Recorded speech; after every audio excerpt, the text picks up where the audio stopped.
In this video, I'm going to cover the whole entire market in terms of Dow Jones, NASDAQ, S&P 500, including the economic calendar, investor sentiment, so on and so forth, news, all that stuff. If you do want to be notified when I upload these videos, consider following and subscribing to be notified when I do. This video is going to be covering November 25th all the way to November 29th. I do post them up weekly, sometimes on the Friday, Saturday, Sunday, and all that stuff. Now, first I want to cover the investor sentiment because previously on November 13th, the week of November 13th, the investor sentiment was quite bullish, 49.8% versus historical average at 37.5%. And then the bearish sentiment was actually quite low, 28.3 versus 31%. This time around, we got the bullish sentiment somewhat slightly dropping for the week of November 20th. It's sitting at 41.3%, so dropped significantly versus the previous week, but still above historical average at 37.5%. Then in terms of the bearish movement, it has increased 33.2% versus 28.3%, and it is higher than historical average. So the question is, this is for the next 6 months, by the way. So what direction do AAII members feel the stock market will be in the next 6 months? So to each their own. And in terms of the trends, personally, it looks like we still have more room to grow to the upside. I'm going to show soon, but this is the S&P 500. And you can see the upward trend resistance line dating back since 2010. We're still not quite there. Does it mean that we have to go up there? Not necessarily, but I'm going to show some other stuff within the charts. But first, I want to go over the economic calendar as well. And on Monday, November 25th, 2024, we have nothing scheduled. Then on the Tuesday, November 26th, 2024, at 9 a.m., we have S&P Case-Shiller Home Price Index for 20 cities. Then at 10 a.m., we have consumer confidence, as well as new home sales. And at 2 p.m., we have minutes of Fed's November FOMC meeting. So the market will obviously be looking out for that. Then on Wednesday, November 27th, we have quite a bit of data points coming out. At 8:30 a.m., we have initial jobless claims. It came in at previously 213,000. This time around, they're expecting 215,000. As well as 8:30 a.m., we have durable goods orders, durable goods minus transportation, advanced U.S. trade balance in goods, advanced retail inventories, advanced wholesale inventories, GDP first revision. Then at 9:45 a.m., we have Chicago Business Barometer, PMI. Then at 10 a.m., we have personal income nominal, personal spending nominal, PC inflation numbers like PC inflation index, and then PC year over year, which came in at 2.1 previously. This time around, they're expecting 2.3. Core PC index, previously it was 0.3. This time around, expecting 0.3, so flat. And then core PC year over year, they're expecting, previously it was 2.7. This time around, it was 2.8. And then pending home sales, 7.4 previously, 1.8 this time around for the month of October, by the way. Then on Thursday, the markets will be closed for Thanksgiving U.S. holiday. Nothing scheduled. Again, Thanksgiving holiday. And on Friday, November 29th, 2024, nothing scheduled, but the market will be closed at 1 p.m. So be aware of that. And now in terms of the charts. So for the S&P, NASDAQ, and Dow Jones, in terms of the movement, they're all pretty much showing upward trajectory for the time being. And I'm going to show you exactly what I mean. But we're looking at ETF SPY, ETF for the S&P 500. Same thing, just different ratio. That's all it is. And we have an upward trend resistance line dating back since 2010, upward trend support level dating back since 2010. And then we do have two major crashes. The only reason I keep mentioning this, in case if we ever have a major crash, we potentially have support level to the bottom. So I just want to show this because it's, I don't know, I think it's pretty interesting personally. So right about here, here's one major crash and another major crash right about here. And then the third one, we'll see, time will tell if we'll ever come down to that level. And then the reason I'm mentioning it is in case if you want to go long at one point on the extreme lows, this could be the level to go extremely long. Obviously, it's always a risk, right? You never know. Could always go lower. And this is only 2 touch points. So it is not a guarantee that this is a truly upward trend support level dating back since 2010. Actually, 2009, to be honest. This crash is 2009. So there's that. Now, in terms of between this channel right here, upward trend support, upward trend resistance, upward trend support, we still have more room to grow to the upside. Again, this is the S&P 500 ETF SPY, closed at $595.51.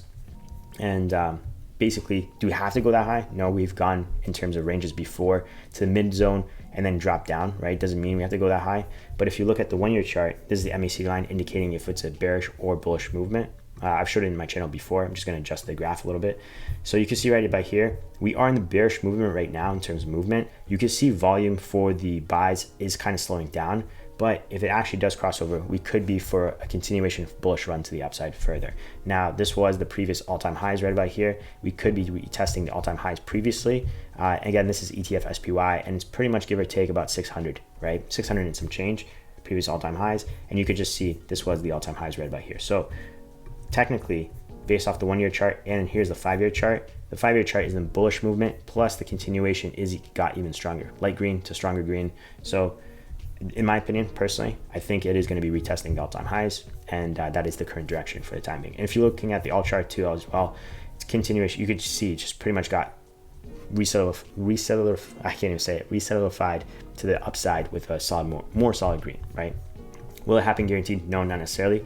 But this is just basically what indications I'm seeing. Again, I'm not a professional, so please do your own due diligence and research before buying and selling, just sharing the information overall. Now, in terms of ETF QQQ, ETF for NASDAQ, again, same thing, just different ratio, shows basically almost the same thing as SPY, ETF for S&P 500, and has the upward trend resistance line dating back since 2010. The only difference is it did break through versus the S&P 500 did not break through since 2010, but it did for the NASDAQ between 2020 to 2022, came back underneath, had issues passing it, broke down, like went to test it, came back down, did break through in July of 2024 when the whole entire market in terms of Dow Jones, NASDAQ, and S&P did break through and create all-time highs.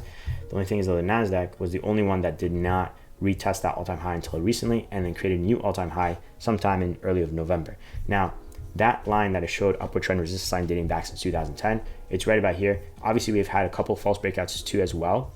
And then what happened is recently we've actually bounced off it, and it looks like it's all pointing to the upside, like I stated, with, for example, the 1-year chart. Yes, the exact same thing as S&P. Volume for the buys is kind of somewhat low, you could argue. Then if you look at the 5-year chart, it's showing a stronger green / potentially more upside. Does it guarantee it will go up? And by the way, the all chart, exact same thing. Does it guarantee that will go up? Not necessarily, but based off of, for example, the bullish sentiment still being strong, quite strong, past historical levels. Yes, the bearish sentiment has increased too, but I don't think the inflation numbers are going to be bad. I think it's just pretty much going to be going to the upside expectations, unless if we do have some issues overseas, right, in terms of war and all that stuff, that could definitely pull down the markets, in my opinion, and that would reverse all these indications to the downside. So be aware of that as well too. Basically why we're monitoring the market. Now, in terms of Dow Jones, oh, by the way, also for the NASDAQ too, one thing, it's going to be retesting the all-time highs as well, just like the S&P 500. So if you go in the all chart right about here, you could see its all-time highs previously, right? So right about here, all-time high zone. And then if you zoom in closer, we created new all-time highs recently, same time as the S&P, which is pretty much early part of November, and going to go to retest it. Now, the QQQ ETF for NASDAQ did close at $505.79. And the all-time high zone pretty much goes about $516 and some change, $517 some change. Then for the Dow Jones, the last part, we have essentially the same thing as for the most part, except for it's not the same thing as the S&P and NASDAQ in terms of the charts and the ranges, but in more of the indication for the upside. So here's the chart for the Dow Jones, but there's no real channel closed in. That's dating back since 2010. It's not that isolated. But if you look at the 1-year chart, it shows a strong bullish movement versus the S&P and NASDAQ. So kind of showing indication to the upside, even though we got a pretty big rip, but it looks like it's the beginning part of the rip, right? And then if you go to the 5-year chart, it got stronger as well and showing potential continuation to the upside. All chart, same thing, MAC line, bullish movement. These are all just bullish indications to the upside. Does it necessarily mean we're going to go straight up? No, just because, for example, the data points will be coming out on the Wednesday. So the market will obviously trying to be anticipating what will happen for those data points on the Wednesday.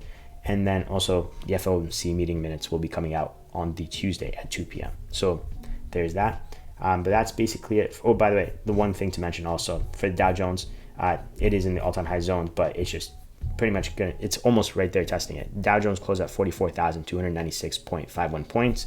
And then the previous all-time highs is somewhere between the range of almost 44,500 points, give or take. So it's going to go retest this soon, just like the S&P and the NASDAQ. But that's basically it. Thanks again for watching. I appreciate it.